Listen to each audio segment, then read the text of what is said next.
Jarryd. Hey, Tegan. How are you? Good, you look amazing. Thank you very much. I can't get through most doorways, but I do feel really lovely.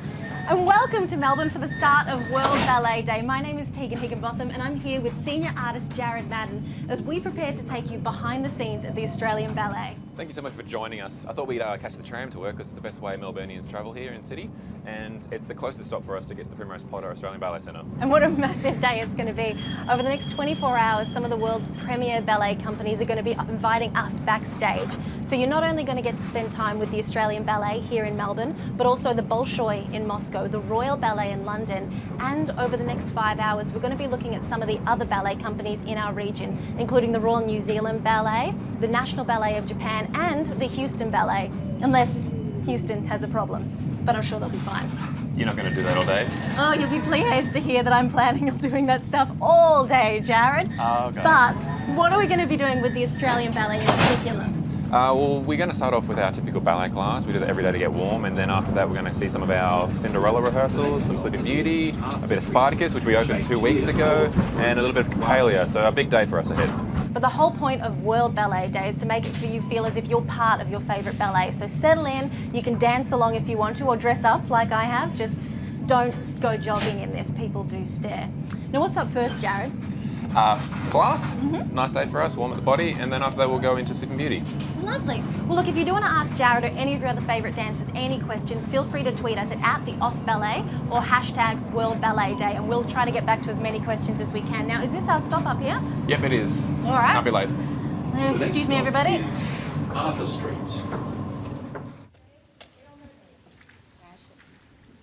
Really fast. Where's my line as we go into that retire? Keep that line. Second group. All right, stretch those legs. Chest everybody presentation. Okay, use your pommel. Thank you. And we're there.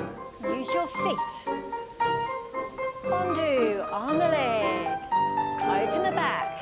To your center. And we're there. And up. Good. Fondue on the leg.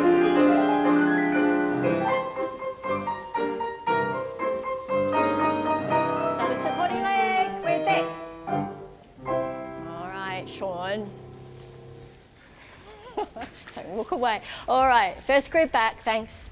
With a pirouette. Use your back. Thank you. On the leg.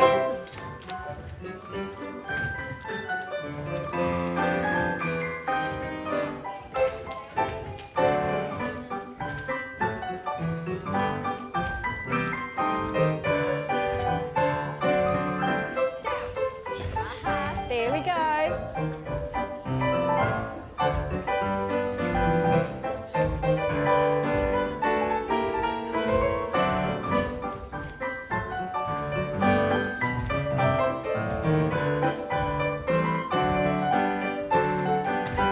All right.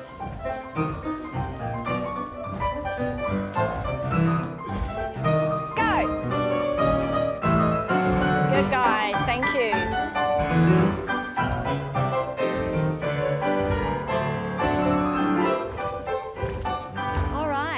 It's all about how you use the music, all right? Don't always have to do things at a certain height, all right? When you come into from the cabriolet and through, get going for the brise brise, all right? From here, full contretemps, en avant, 1 and 2, glisse, sister volet, and six saut, pas de bourrée, six saut, assemblée, and a rond, and through, glisse, sister volet. Now making sure we're here, take our torsos to here, pas de bourrée, en avant, to an assemblée en avant. All right, so make sure that timing's there. All right, so we need to use the fondue. Actually, gentlemen, instead of you doing the coupe assemblée, can you land in the attitude, please, and just do the assemblée from there. Okay, ladies, do the coupe assemblée en avant, men land in your attitude, please. Okay, all right, so making sure from this position here, we use our chest to go en avant, our chest and our toe goes into the en avant. From here, en avant, all right, not backwards. Men, from there, push off that leg, okay? Work that thigh. All right, here we go. En avant. Push. And up. Push. Nice. All right, thank you. Nice, guys. Push. And dip. Toes. Change. And one. All right, okay. Push. Now spin it with the shoulders, Joey, and up. Change. All right, good. Just make sure that it's still going back. Still need to get that on the back. To the corner. Yes, a little bit.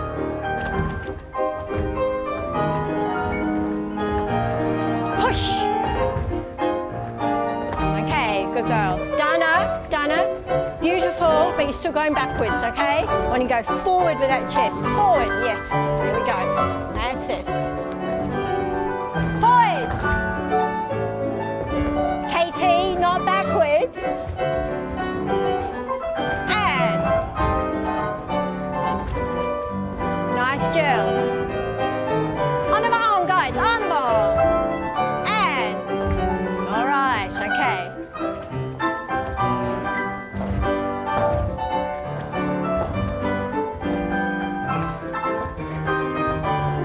Push. Land on your head.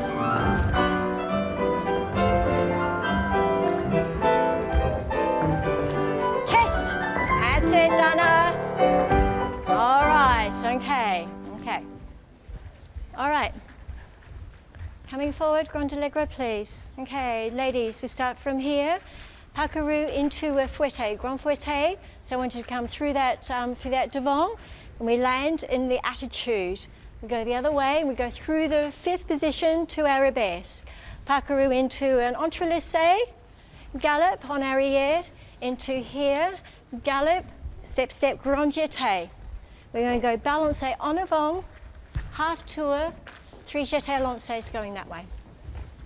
Okay, so 6, 7, 8, and fouette, da, da, da, up, entrelaissé, gallop, effacé, and grand jeté, and through. Now when we get here, because you've got to get into that jeté, I want you to move like lightning over here, jeté lancés, okay, 3.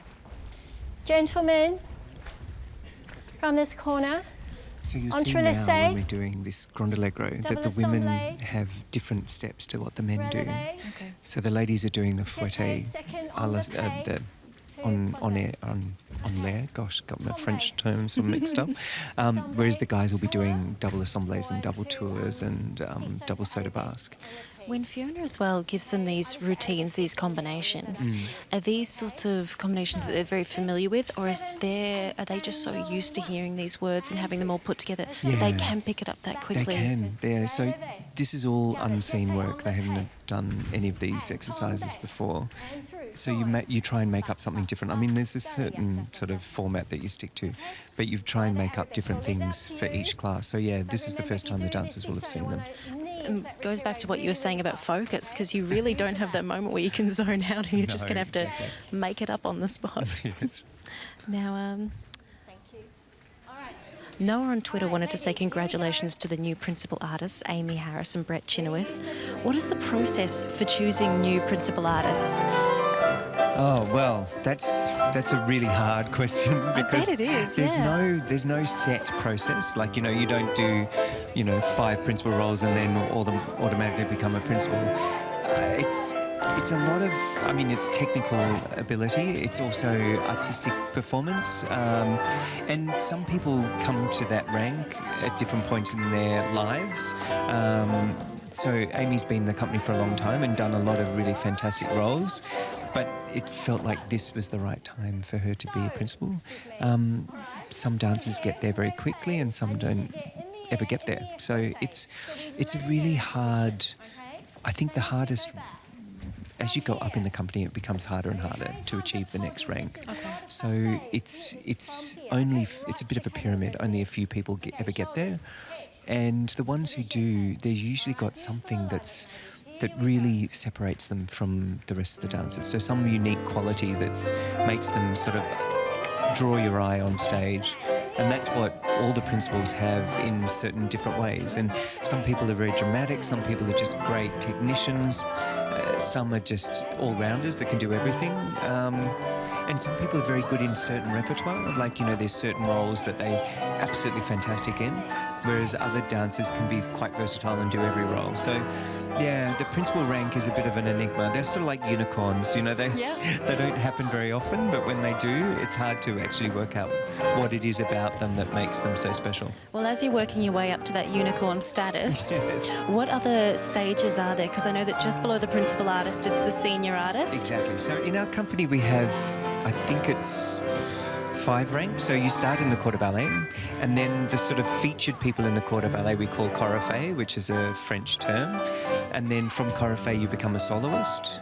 And then from soloist, the sort of stepping stone between soloist and principal is the senior artist rank, and then this principal. So yeah, there's five sort of distinct steps in the company. And in a funny sort of way, everyone wants to be a principal, but actually sometimes, the work that you do in those earlier ranks are the things that actually teach you your art form.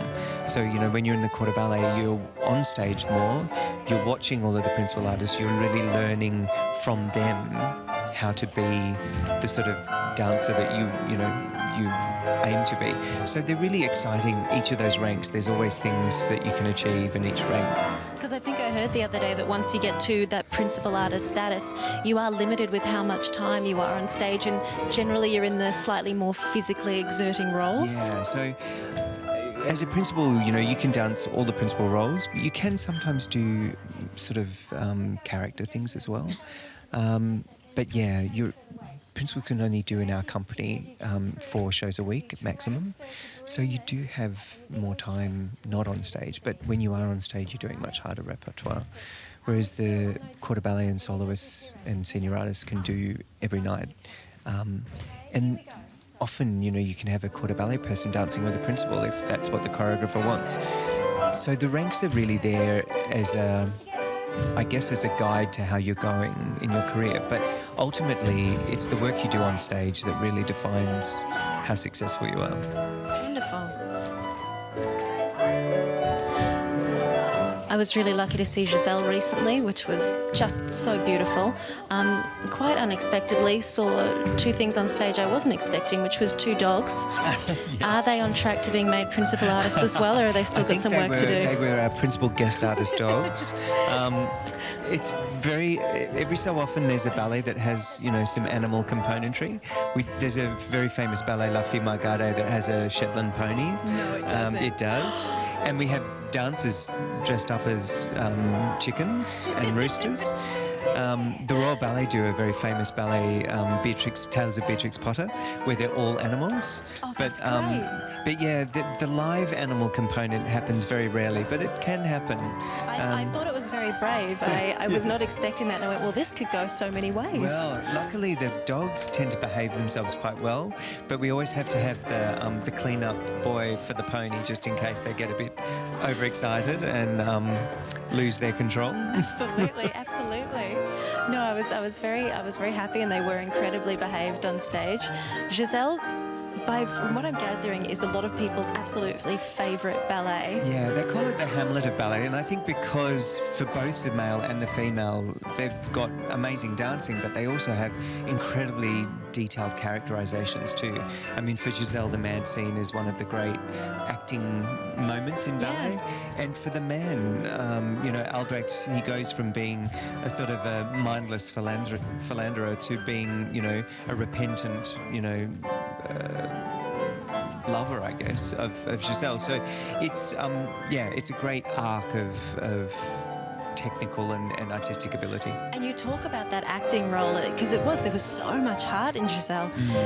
Are these dancers ever going into classes where they're specifically working on the acting side of things? I think that happens when you're training in the ballet schools, when you do mime classes and you do sort of learning the repertoire. But for us, all of that happens in the rehearsals. So Okay. you'll find as the day unfolds, there'll be rehearsals where people will be doing some acting as well as dancing. And that's the end of class. That's the end of class. Yes, we've made it. Good morning, everyone. Actually, it's just turned afternoon, hasn't it? So we're going to start with the nymphs scene from Beauty. Jill, you're good, aren't you? New spot, but you're going to be fine. Yeah. Ty, we'll start from your happy solo. We're going to use this as the front, my darlings, and we'll stay a little bit upstage just for the.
Jarryd, that was a very quick change that you went through there. Oh, quick change, that's how we roll. Now, this is the rehearsal for Sleeping Beauty. Can you take me through exactly what we're looking at here and which dances we have on stage? So right now we're starting off in the second act. So this is when Aurora is asleep in her enclosure, I guess, and Princess has come walking along in the forest on her own, a bit upset, a bit sad, and then the Lilac Fairy, who my beautiful wife is playing, is telling him about there's this beautiful girl, you should probably go meet her, maybe kiss her, wake her up a bit. Right. See what happens. So lots going on. There's lots going on, yeah. And then these are all the woodland nymphs that are coming along and having a bit of a party and celebrating the potential of the curse being broken. Now, our wonderful Prince character there, Prince Désiré, is that right? Desiree, yes. Thank you very much. As French now, I'm can say it. assuming that on stage he still wears a survivor bandana. I'm hoping he does. Yeah, Ty's a bit of a fan. So this is Ty in the role of the Prince right now, and that's of course Amy, who we just spoke with, Amy Harris. Yep, and Robin Hendricks, our other principal artist from South Africa, who's stunning in beautiful leg and line.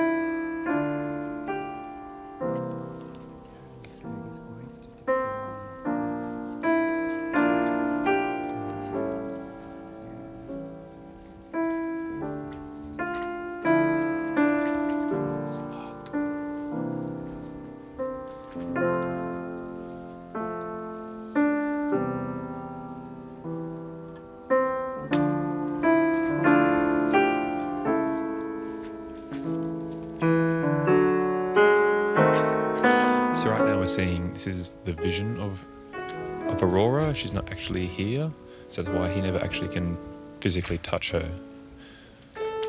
And Lilac also was saying, don't touch until you're certain.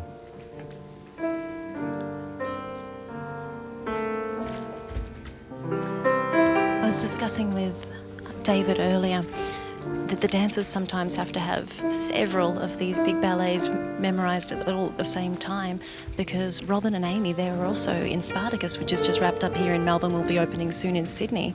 So there's a lot going on.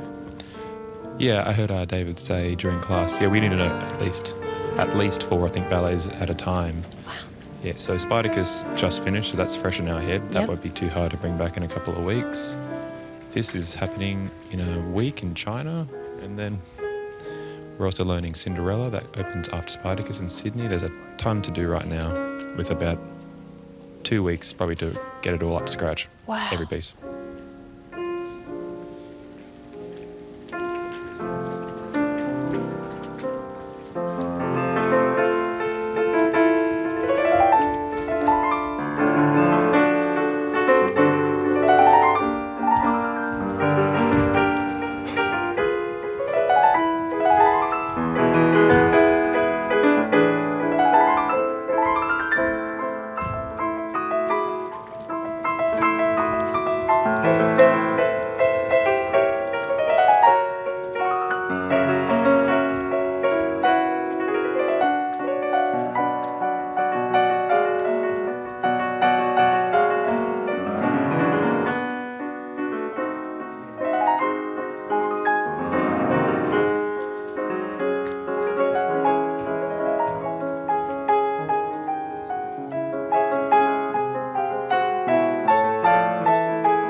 Jarryd, for rehearsal, as we can see all the girls here wearing their lovely tutus, I'm just not sure if there's a scratch on how beautiful my tutu was earlier, but nevertheless, is this normal now for the dancers to be in tutus for all rehearsals, or is it only some rehearsals? It applies to the ballet. Like, obviously right now, yes, they do need to wear them because you can see they take up a lot more space. So if, say we were doing this without the tutus on, they could be in a much tighter circle. Of course. And then they get onto stage and all of a sudden put a tutu on and all of a sudden realise they can't do the steps properly. Yep. So it's practice tutus are very, very important in the ballets that they apply to. That just also makes them just feel like a ballerina, you know. Absolutely. And also it's actually really good for the guys to practice the partnering, like the grand pas with their partner wearing the tutu as well, because like some costumes, like the bodice might be higher or lower, so you need to have it set to where the guy can actually physically partner their waist. And because the skirts are quite rigid, you'd have to be able to manoeuvre around that and really figure out how to make it work as a dancer. Yeah, you have to. So without the tutu on, you probably partner them a little bit lower because you'll want to get the hip bones sometimes to kind of physically move the bone so then the body can go. But if you, when you have to partner slightly higher, like in the waist, that there's the natural body can move in that area. So you have to kind of get used to partnering in that spot. So then you get the best outcome from that kind of placement at the beginning. So then you know what you're in for when you get onto stage.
Welcome to World Ballet Day. My name is Patricia Barker. I'm the Artistic Director of the Royal New Zealand Ballet. We are the only ballet company in New Zealand, and therefore we tour our nation, bringing joy and great performances to all of our audiences. We're based in Wellington, which is the capital city of New Zealand, and a city with a thriving arts and culture scene.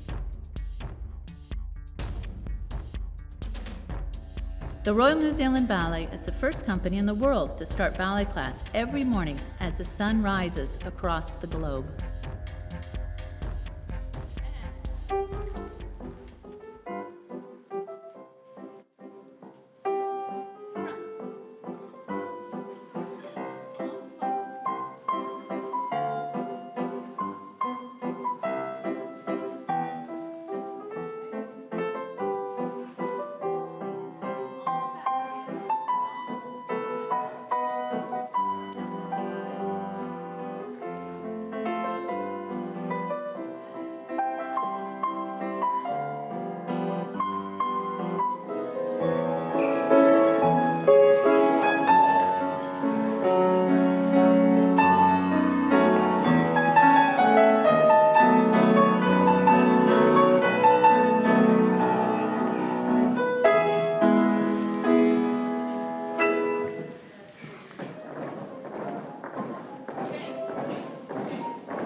The Royal New Zealand Ballet has presented some wonderful productions this year, starting off with The Piano, the Ballet.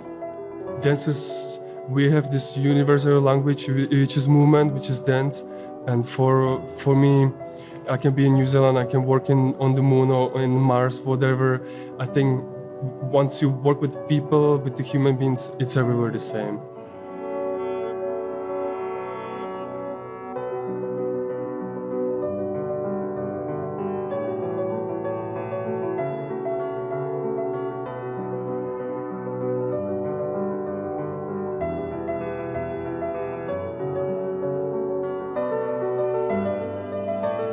The New Zealand audiences were captivated by the beauty and drama of Jarryd Bubenecek's reimagining of Jane Campion's iconic film.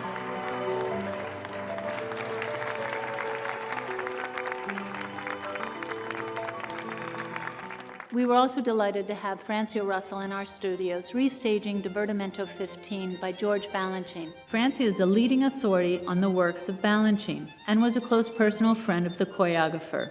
It was an incredible delight to have her in our studios, inspiring the next generation of dancers and inspiring all of us to be the best we can be.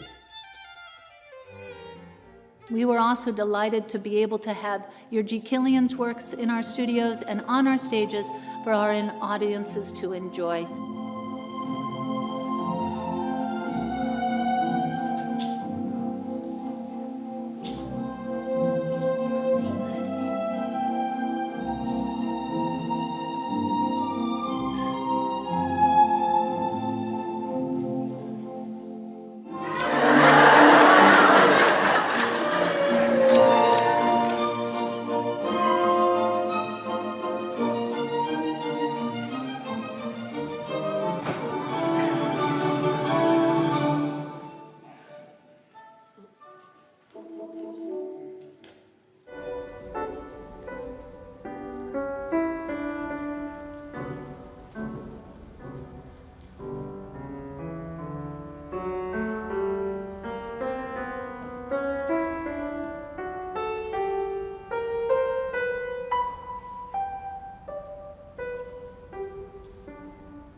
Very nice, guys. Well done. You had a moment in the middle of that finger pirouette, but it was fine. You pulled out of it really well. When I go onto this side instead of hopping Yeah, this side, yeah. I get a bit. I think if you just go passe, front, à la seconde, and then it's when you go from à la seconde to the passe that you don't want anything in the torso to move. Do you know what I mean? So you just, if you can just lengthen and lift as you go from second into the passe. There we go. Great. And then tracking down the leg, yeah, beautiful. It's really nice when you see the journey of that foot down the shin into the little swoopy around him, yeah. Good, guys. Nice work. Well done. Not today. Good, good, good. Really, really well done. No, I was actually, with my torso, I just felt like when the passes feel a little bit stuck. Yep. Because I'm a bit that way. And So, because I indulge here.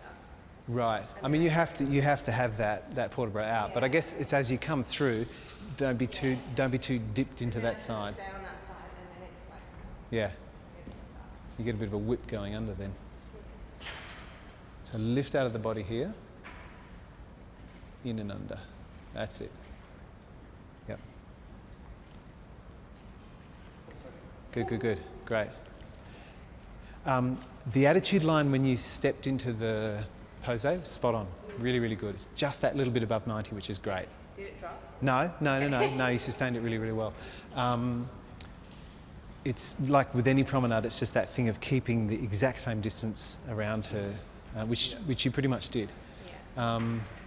Was my arabesque? Yeah, no, arabesque line was great. Yep. I thought maybe you had perhaps just a little bit longer to get into the final extension of the penché. Oh, yeah, I thought we didn't have enough time, but then we did. Yeah, More time than I yeah. thought. I think going into that, I felt like maybe it was a bit too high. Too high. Yeah, I thought maybe it was.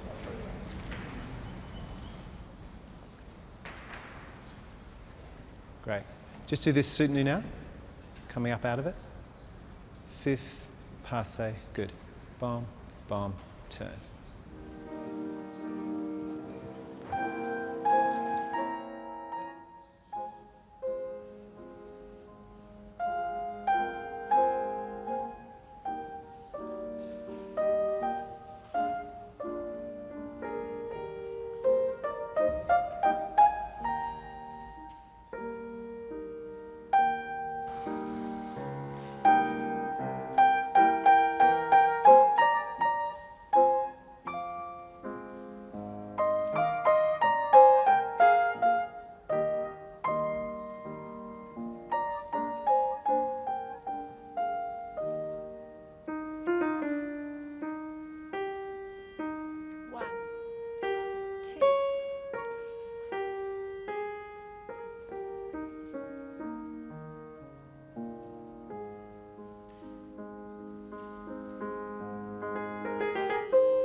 So you're watching World Ballet Day coming to you live from the Australian Ballet in Melbourne.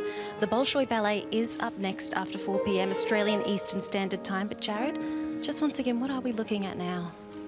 Yep, so this is the grand part. This is the main part of the second act. So context of story context is that Albrecht is wandered into the woods, into the forest to try and find Giselle's grave and to apologise.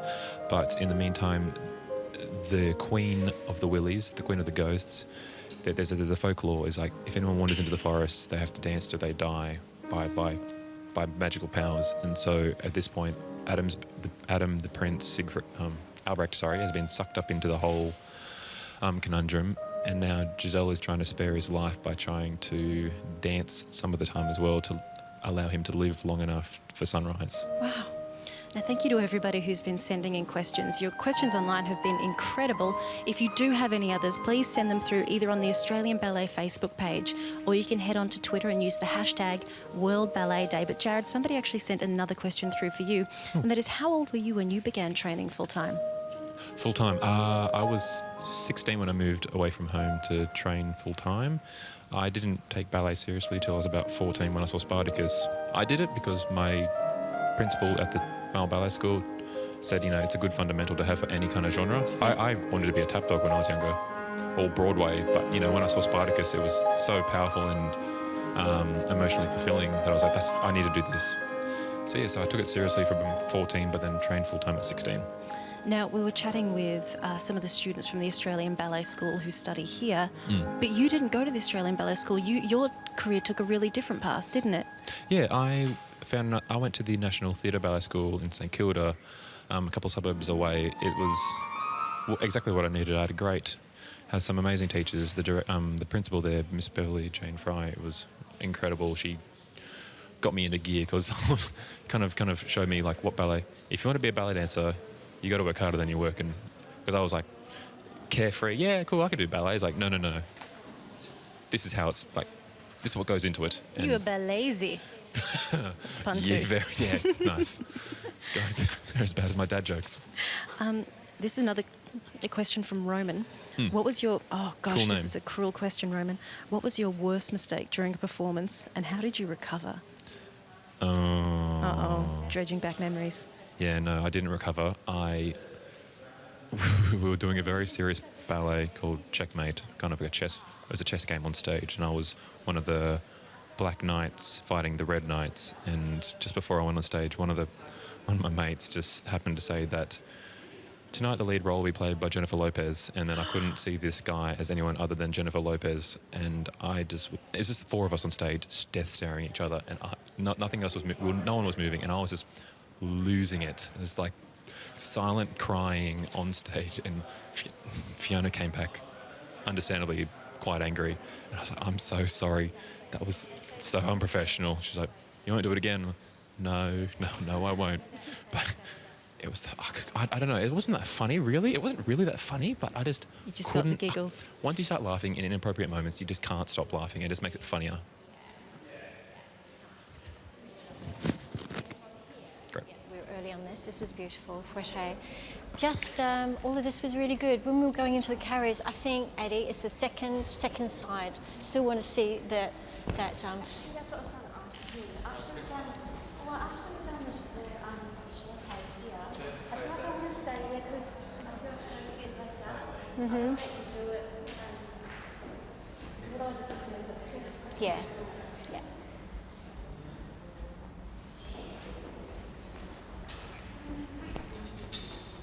Yes. Now we just need to bring her. There we go. Because I just love it when it picks up into here. All right? Yeah, that would be stunning.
Hold 3. Up, better.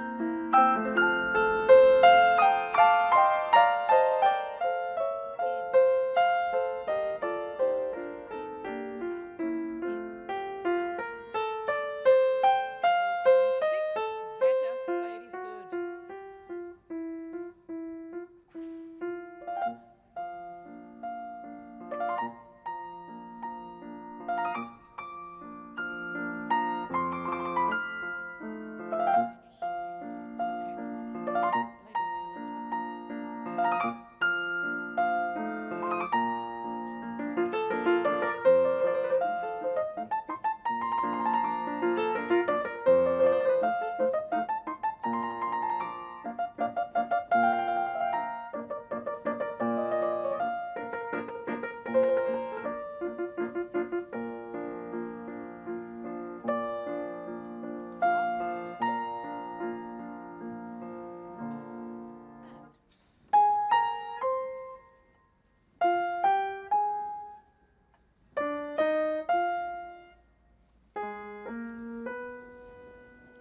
Thank you, Tash.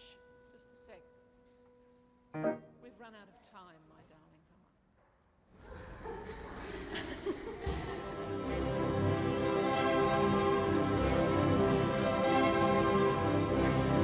on. I think that I'd always wanted to choreograph for Romeo and Juliet. I had fallen in love with the score, the Prokofiev score, from before I can actually remember. I wanted to try to honour the same course that the play took, even though the ballet score is quite different. To make something that sort of stays connected to the roots of the play as deeply as Stanton did is a huge challenge. Just the sheer amount of characters, the amount of costumes that you have, the amount of scene changes that you have. And I wanted to have a set that altered and shifted and changed, bringing Roberta on board and coming up with the idea that these towers and these things would be multi-purposed. Once we'd arrived at that, the process felt quite easy. Part of the uniqueness of Romeo and Juliet is that Roberta's Roman. She exudes the history of what that story is. She understands it so very well. So we were able to achieve the look that is historic to that period, but the movement that's needed for ballet.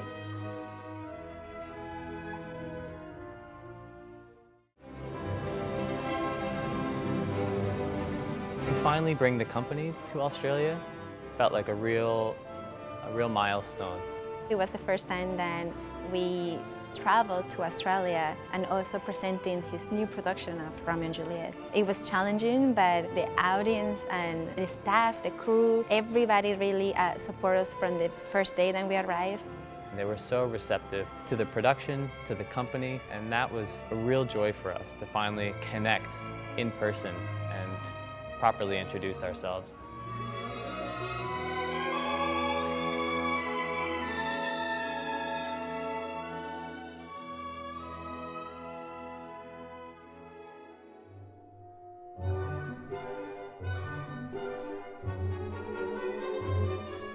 New productions are so important for a company to create a sense of identity. This company has done so well at creating new large-scale productions, and I'm so excited to see what comes of this new Sylvia.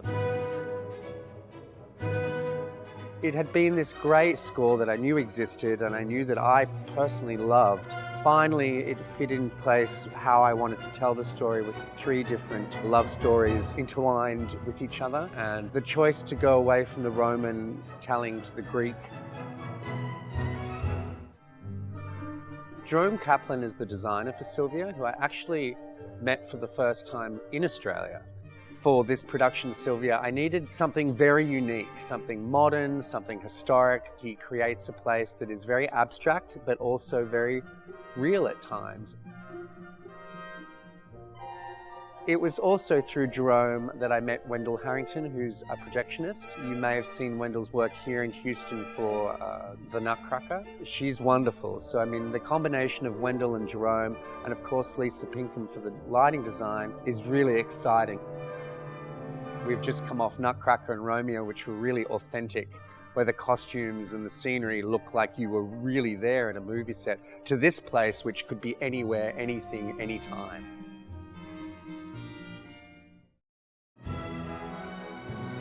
Dancers are learning who they are. We make a scene as an acting scene. We block it out. We make sure that all the acting motifs are occurring musically when we need them to. And then I go back and I choreograph. For Artemis and Sylvia, these female characters have to hold swords. In Sylvia, the women are the warriors. Even the way that you stand is so different. We train to be so delicate and soft, and now you have to be grounded and strong.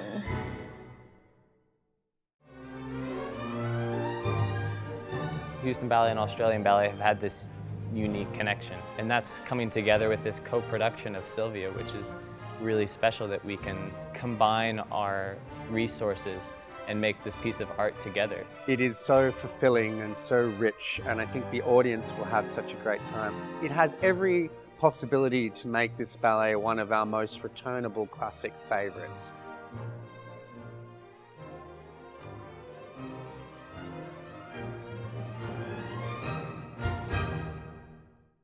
Now, last week, Caulfield dancer Alice Topp was appointed the Australian Ballet's newest resident choreographer. Now, before we head off to rehearsal, let's hear from Alice about her latest work, Aurum. Jarryd caught up with her earlier. Hey Al, so we're going to be seeing Aurum in a second. So what can you tell us about this piece? So Aurum was inspired by kintsugi, and kintsugi is the Japanese art of repairing broken or damaged ceramics with gold or metallic lacquer. And the philosophy behind it is by repairing it with this gold lacquer, it actually illuminates the fractures rather than disguises it. So for me, I wanted to create a piece that brought that to life on the human body and sort of learned to look at our imperfections with a sense of transformation. So that's the idea behind the piece. I've had a lot of fun being in this piece. I think also it works really well because it's a contemporary piece, so there's not that strict, rigorous balletic approach that you need to be precise. You can have a bit of fun in these kind of situations. Yeah, I think people do their best work when they're, you know, themselves, and I think I try and encourage and invite people to bring, you know, their whole personalities into the studio, and I think that permeates the work. I think that goes into the fabric of the work, and for me, it's when you have your most fun. You spend 5 weeks in the studio and the piece might be 20 minutes, but the shows are like that, but the rehearsal process, you know, for me, that is 5 weeks spending time with my favourite people, and you know, you get to know people better. You get to develop a language of movement with them, and it becomes something that you create together. You know, you own it together. I don't feel like I ever say, this is what it is, do that. It's more of an exchange, yeah? Yeah, totally. And you just touched on on the dances you use. How do you go about picking the ones you want? Like, is it you like how they move, or is it like their personality? How'd you pick me? Loaded question. Well, oh look, I definitely think people with a strong sort of dynamic and musicality and sense of self. I like individuals. Yep. I like people with a unique artistic voice. You know, it's a fluid process for me. I like sort of to think that I'm creating work that's bespoke. It's created on the individual. So I think casting is actually a really big thing because they've got to be able to put up with me for a long time and be very patient. Yeah, that's really hard. But, you know, I do respond, and the work is informed by your attitudes and your ideas and your creativity, and it's very much a collaboration, yeah.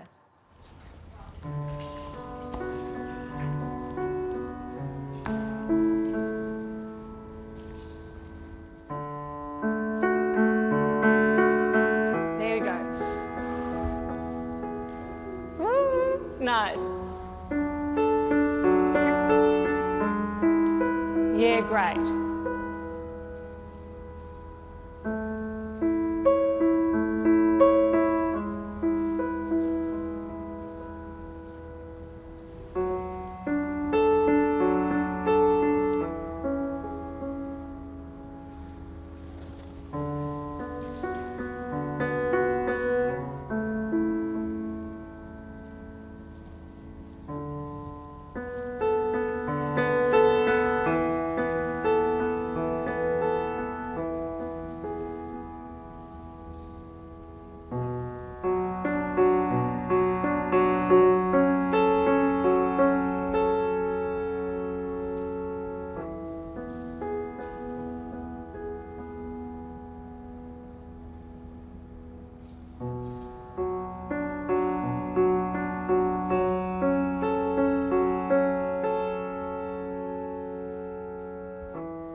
Run and jump.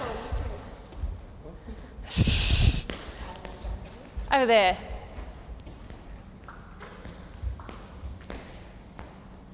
Give this a whirl, yeah?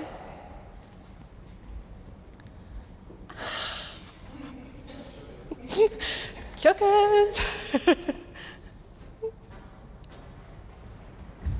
Yes. Great, and keep going. Show me this from yesterday. Up, yeah, da-da. Yeah, that's good, that's good. Yeah, keep going. Great, great, almost it. Does it feel weird turning your head up now because it's like, no? I think you can do what you did is come up that way and just turn it almost as she pushes down. So you can come up on the side like you did and then just to come down. I reckon if we can get a rather than up and da-da-da, so it can be less pause. Yeah. Just try this.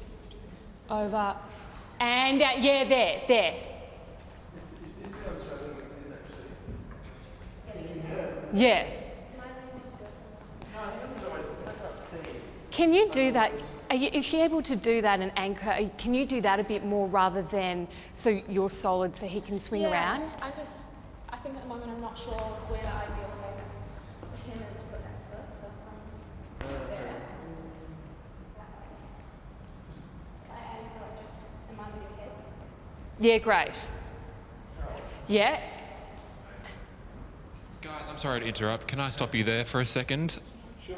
We're going to keep World Ballet going. It's got to go. Over here, I'd like to introduce you to Spartacus Michaelis. He's our strength and conditioning coach. Spartacus, thanks for joining us today on World Ballet Day. Thanks, Jarryd. I want to ask you a couple of questions specifically around what your job is and how you helped us out for Spartacus in particular. Yep. So normally for a ballet dancer, we have to be strong and for the ballets that we do, but this particular production, we required a different kind of workout. What was that for us? Basically, we had to change up what we were doing for you guys to create this Spartacus body that Lucas Jovis, the choreographer of the piece, requested. It was 6 weeks of hard work. Hell. Yes, hell for some, pleasure for others. But it was actually really interesting to see how you guys responded to the hard work that we put into it. I would have thought it would take a lot longer to create muscle on you boys, but actually it took a lot less time than I thought, which was great to see. So it took 6 weeks to start off with the hypertrophy program, then go into a strength program, then putting in a program that's more of a cardio-based kind of endurance program to get you boys cut up for the roles ahead of Spartacus.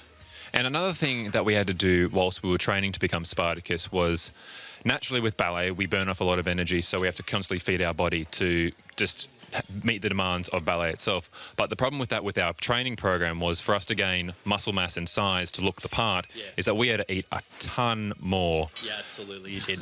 I mean, the calorie intake for, I think, an elite athlete is like 2.5 grams of protein per kilogram you weigh. You guys would have had to exceeded that to be able to maintain that body shape that you're all trying really hard to get. And I'm sure, as you can see now, not training as much, probably not eating as much, you're probably losing a little bit more of that body shape that we've worked so hard to get, but it's all gone. It's all well, not completely gone. It's still there. I mean, if you work hard at it and eat more again, you'll get back to where it was. But that's not the point. The point now is that Spartacus season's over. You're going over to China. You're doing what is it? Giselle, Sleeping Beauty. What else is coming up over there? That's it. So we're trying to create that ballet body again. So now it's calorie reduction. It's doing more cardio-based exercises, getting that body to work as it should as a ballet dancer at its elite form.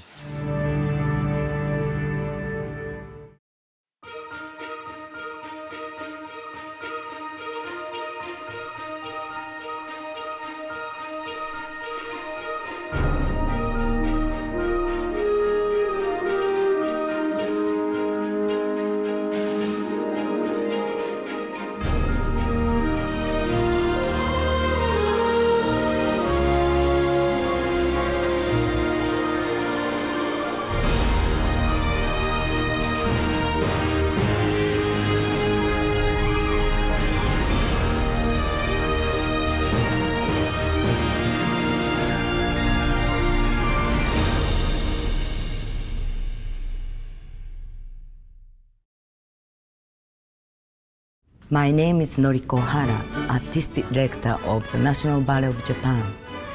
Many thanks to David McAllister of Australian Ballet for extending an opportunity to showcase our company. The National Ballet of Japan and Australian Ballet have been collaborating on a joint production of Christopher Wheeldon's Alice's Adventure in Wonderland. The production has been a huge success already in Australia and will be premiered in Japan this November. The National Ballet of Japan is the sole national ballet company in Japan attached to a theatre.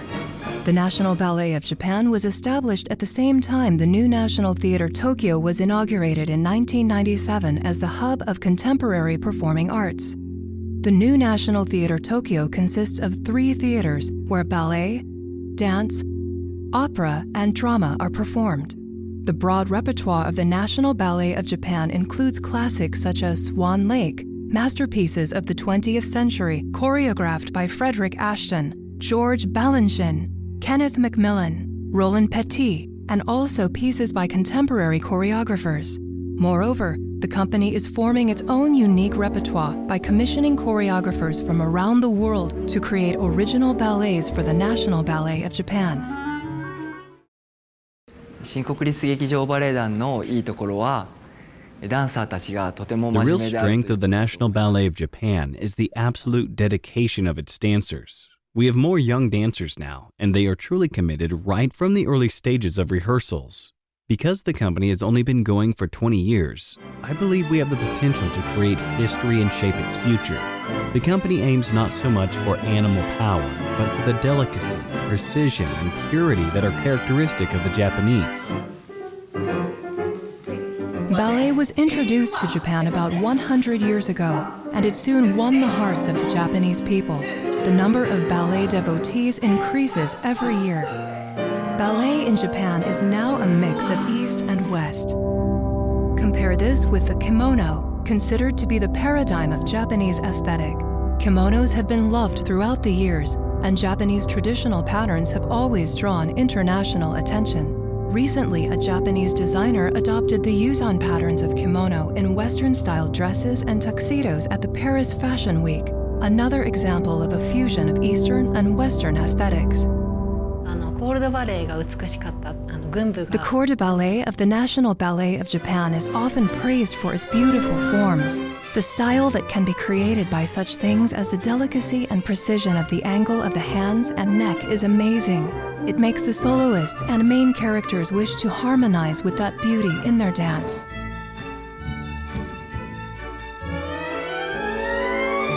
I used to feel depressed when I could not do something, but I realized that by becoming aware of the things I could not do, there was the possibility of change. I hope that attitude, to try to overcome difficulties, can be seen in my work.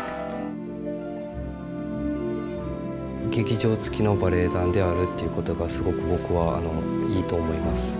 Since the National Ballet of Japan is attached to the new National Theatre Tokyo, we are very fortunate as dancers in Japan to be able to both rehearse and perform here. I love the facilities of the theater. When I first set foot in the theater, before I became a member of the company, I had a magical feeling of being transported from the outside world into something extraordinary. すごい協調性があってチームワークがすごい強いバレエ団。 The National Ballet of Japan is known for its harmonious teamwork. The utmost concentration and hard work of all of the dancers goes into every performance. The company celebrated its 20th anniversary last year. It is a young company with a short history, but it continues to grow. I always try to stay alert and inquisitive in order to grow as a dancer. We dancers aim to always give an impeccable performance. I hope our efforts will thrill the audience and give great pleasure. I hope you enjoy World Ballet Day 2018. It's World Ballet Day here at the Australian Ballet in Melbourne.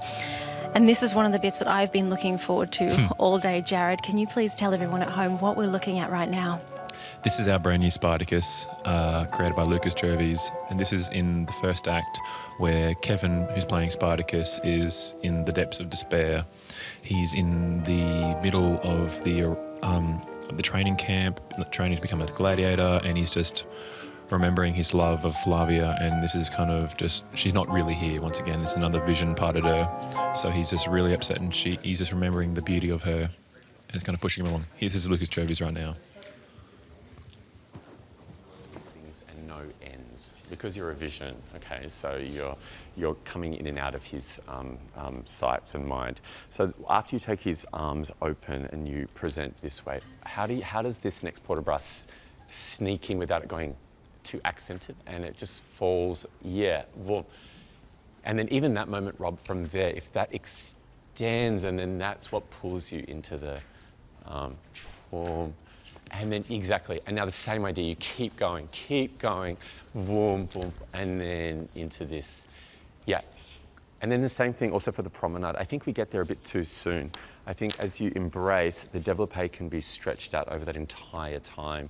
So it reaches its climax, and then you take the foot and then it spins into the next moment. Let's go from the top again. From the top, please, Stu.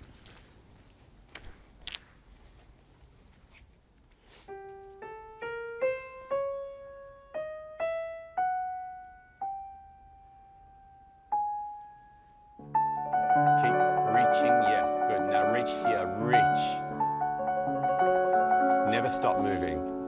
And boom. And keep growing, growing, growing, growing. Nice. Beautiful.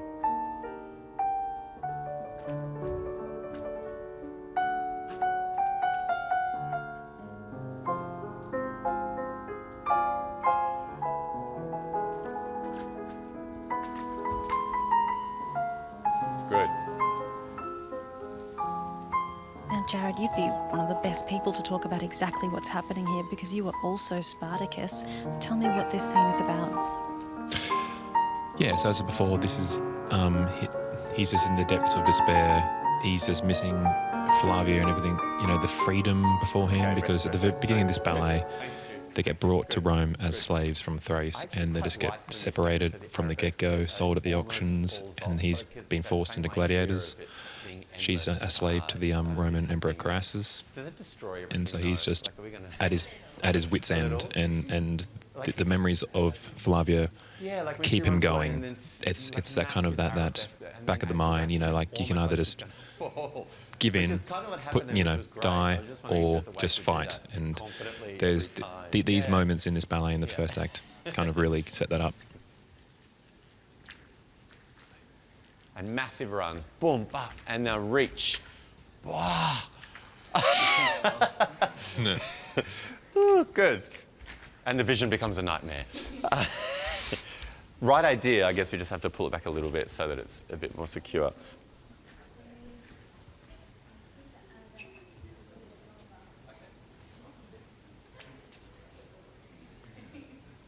And ba, ba, ba, da. Yeah, nice, good.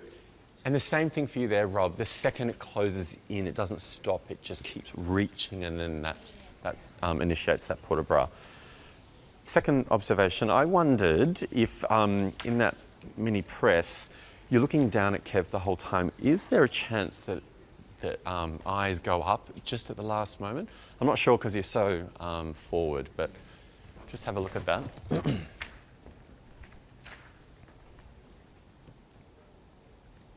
Quiet. Yeah, nice. Yeah, your instinct was good, actually, which was way better than mine. Yes, the second you go up, it's at Kev, and then just keep that idea of not stopping, and then come back to Kev as you're coming down, which is a beautiful pathway. And then you go a little deeper into the brushing, I think, so that he feels you like up his whole back. Yeah, beautiful. Yeah, very sensuous. Nice. Ah. Good. Form. Yeah. Touch all of her skin. Ah, beautiful. Beautiful, great. Beautiful, guys. Okay, rest. Where can we pick this up from? Yeah, from crucifix, please. Okay. And.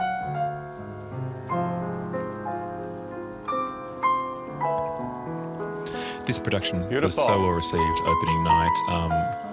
Australia doesn't generally do standing ovations in ballets. It's not really like the scene, but I can't tell you like how many people were up on their feet when they saw Kev and Robin do this production. It was just a really, really, really strong moment for the Australian ballet's history. You were talking about the heartbreak in this scene. For you as a performer, I know that this is a really arduous ballet. It's really heartbreaking at times. Do you have to then spend some time afterwards coming down from that raw emotion? Oh, totally. You put so much emotional turmoil into this production.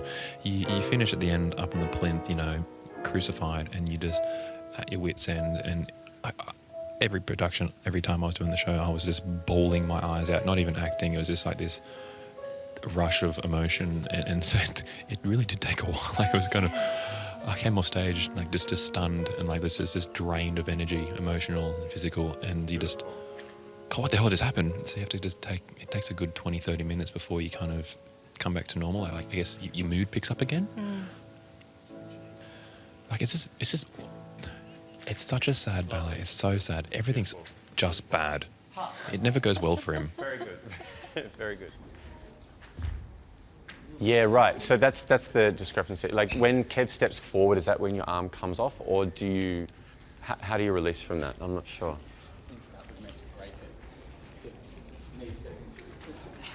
Great. Then I think you need to react quicker to that. Yeah, because it looks a little hairy. Yeah. Sure. Form and then release. Yes. Yeah. Let his body weight coming around break that grip. Okay. Good. I still think, Kev, in the beginning, because we're in a massive theatre, I feel like you need to just show your vulnerability a little bit, like your weakness. I'm not going to fight you. I feel like that gesture needs to just lift a little bit so we really get that. Okay. Good. Shall we move on?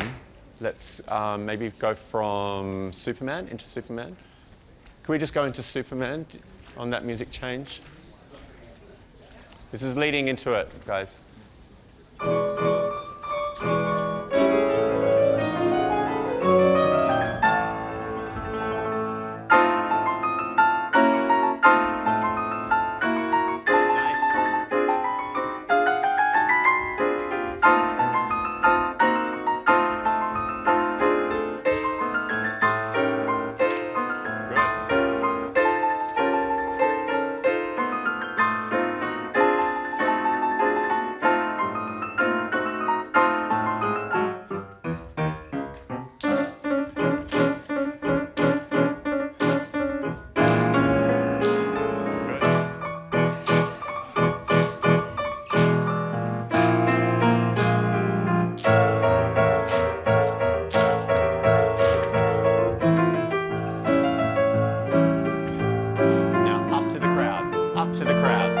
this what you want?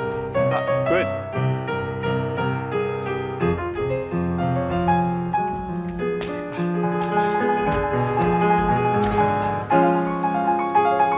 Great. Thanks, Stu. Good. Very nice, guys. Very good. Good, everyone. Good, good, good. Good. Thanks.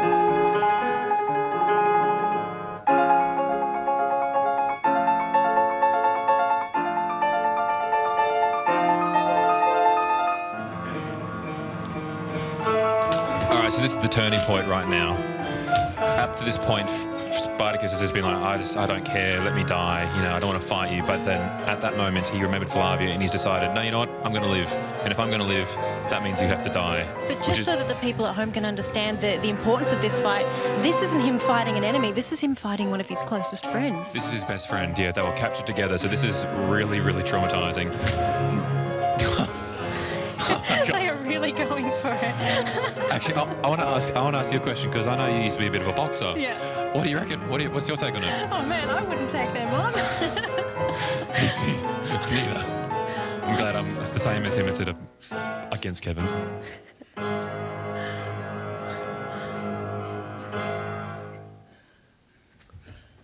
Good.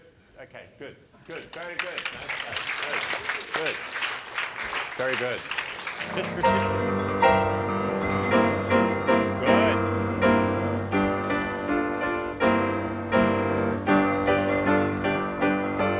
And big.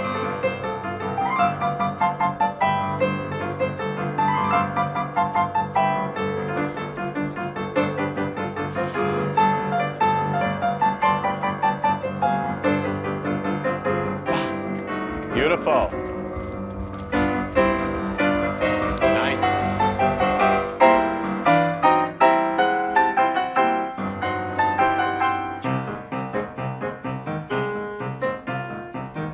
Lucy still needs to get the accents on that port de bras.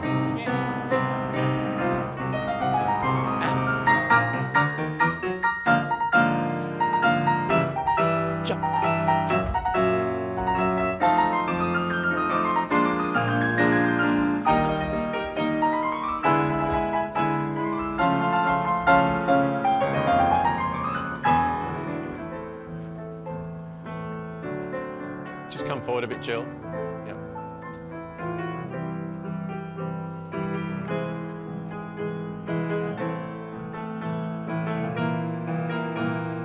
Tension in the arms here. Good. And break. And pressure in the port de bras. And break.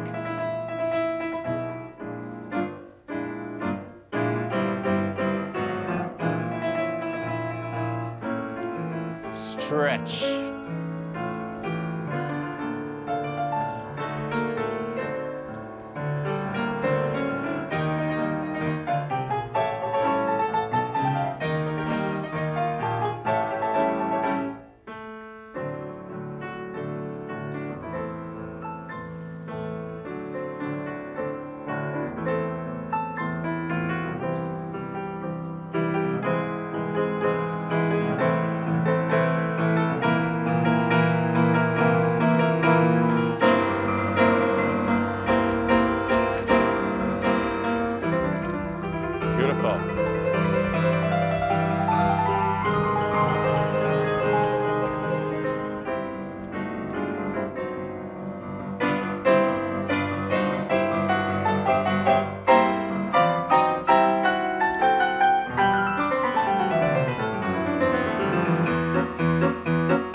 was just amazing. Seeing that rehearsal up close, honestly, it gives you absolutely shivers. It really does.